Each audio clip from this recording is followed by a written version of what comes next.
Ketika mendengar suku anak dalam atau SAD, mungkin bayangan yang muncul adalah sekelompok orang rimba yang tinggal di dalam hutan terasing dari peradaban.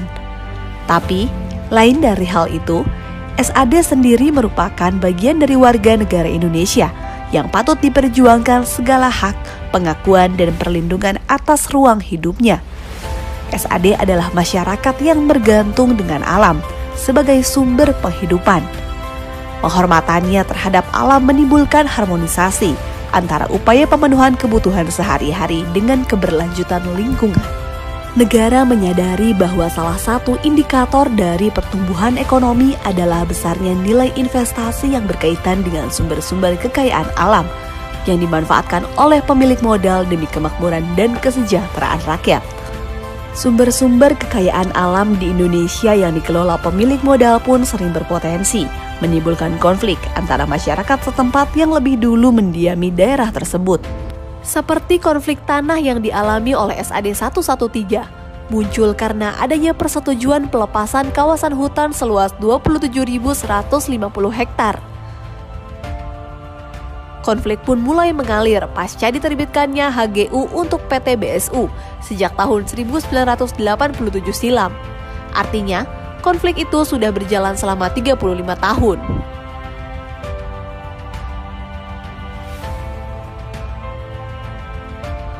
Perjuangan ini sangat memakan waktu, pikiran, tenaga, dan jatuh bangun kami mengejar penyelesaian ini.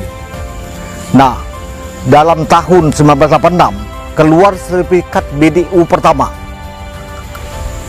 bangun desa utama. Dari situlah awal konflik kami. Dari 3 dusun, Pinang Tinggi, Padang Salah, dan dusun Tanah Menang.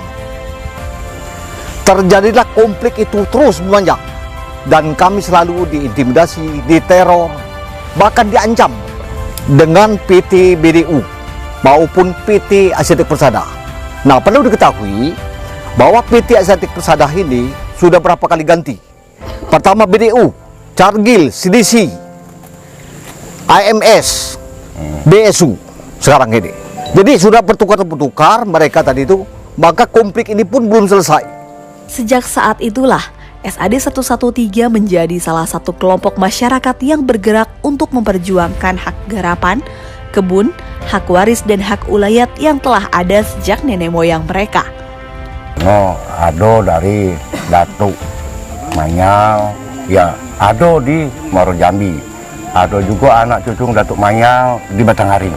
Itu saya jalani selama 35 tahun, bahwa hak-hak kita sebelum HGU PT Bangun Desa Utama terdiri, apakah itu dibiarkan menurut hukum adat maupun hukum negara.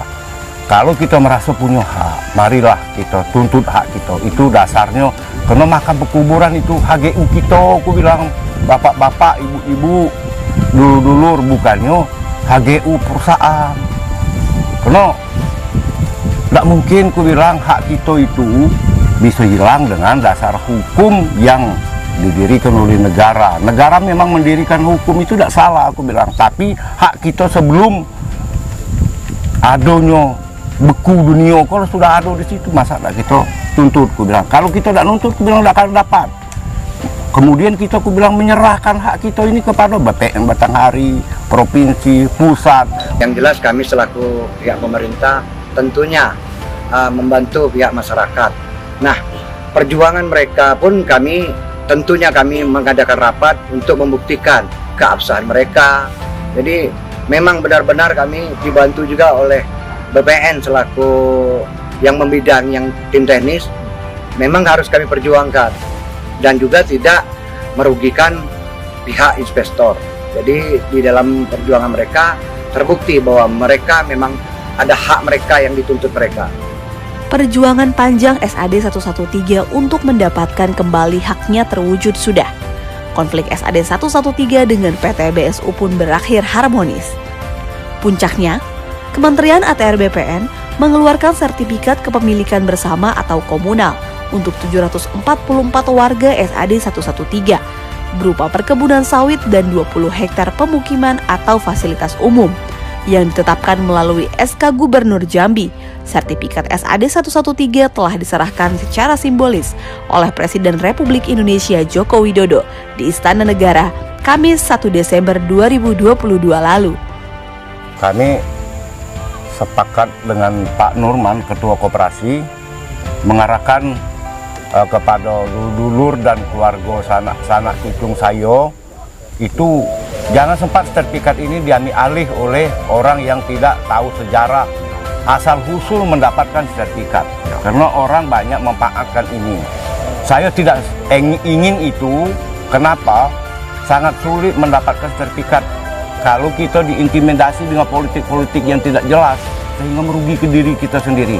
Itu mungkin yang saya pandang sekilas, Pak Nurman ya. Karena ada yang oknum menganggap ini tidak jelas, itu tidak jelas. Yang lebih jelas itu bagaimana? Itu menurut saya sarankan kepada keluarga besar saya, suku anak dalam kelompok 113, jangan terprovokasi dengan hal-hal yang tidak bertanggung jawab. Ini kan sertifikat komunal.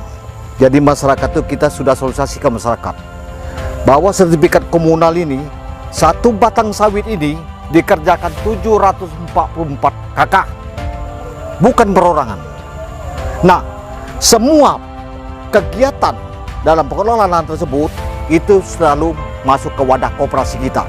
Jadi koperasi yang mengatur, jangan sampai sertifikat atau lahan yang diberikan masyarakat kepada masyarakat itu dialihkan orang lain. Tuntutan mereka itu alhamdulillah juga mereka diterima oleh Bapak Presiden Bapak Jokowi.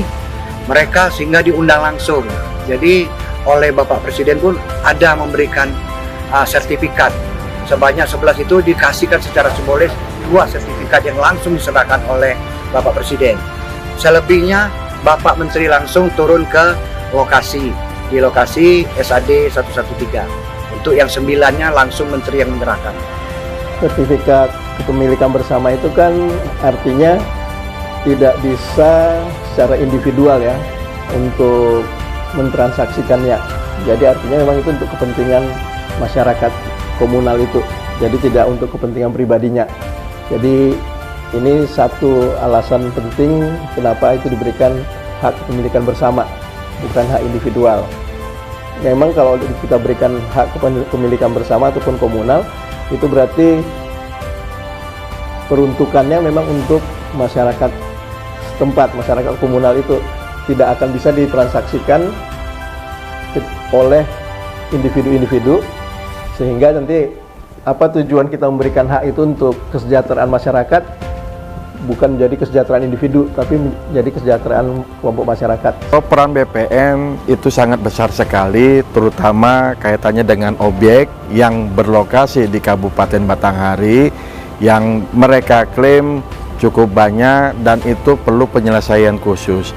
Karena kalau dinilai dari upaya yang sudah dilakukan, mungkin kantor Batanghari itu perlu menindaklanjuti sampai dengan pengukuran pemetaan yang ada di lokasi Kabupaten Batanghari. Dari sinilah nanti kita sampaikan kepada pihak Kanwil maupun kementerian bahwasannya terkait dengan rencana area lokasi itu sudah ada di Kabupaten Batanghari. Dalam rangka penyelesaian konflik, kami selalu bersama-sama mengadakan rapat baik di Kabupaten Batanghari maupun di kantor wilayah Provinsi Jambi maupun di kantor Gubernur Provinsi Jambi. Intinya semua itu dimaksudkan dalam rangka upaya penyelesaian konflik masyarakat SAD dengan perusahaan PT BSU.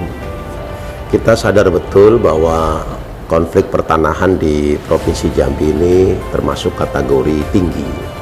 Salah satu yang ditangani oleh pemerintah provinsi beserta Forkompimda dan seluruh komponen itu adalah kasus antara PT BSU dengan SAD Suku Anak Dalam 113. Perjalanan kasusnya cukup panjang sebetulnya, sudah puluhan tahun kasus ini tidak selesai-selesai. Alhamdulillah dengan kerjasama yang cukup baik antara pemerintah daerah, pemerintah kabupaten, kemudian pemerintah provinsi dan juga pemerintah pusat, didukung oleh Forkompimda Provinsi Jambi. Alhamdulillah kasus ini berhasil diselesaikan dengan baik, di mana para pihak juga bisa menerima penyelesaian dengan cara musyawarah mufakat. Penyelesaian konflik penting dilakukan karena menyangkut dengan kepentingan masyarakat umum. Sebab itu, penting menggunakan pendekatan-pendekatan dan upaya yang strategis dan sistematis agar penyelesaian konflik dapat berjalan dengan baik, seperti yang telah dilakukan Kementerian ATR BPN bersama dengan seluruh pihak seperti pemerintah pusat, pemerintah daerah, Forkopimda, aparat penegak hukum, dan badan peradilan dalam menyelesaikan konflik SAD 113. Penyelesaian konflik SAD 113 ini diharapkan dapat menjadi role model dalam menyelesaikan masalah serupa yang terjadi di Indonesia yang akan dibahas lebih lanjut dalam pertemuan gugus tugas reforma agraria atau GTRA Summit 2023. Mari berkolaborasi.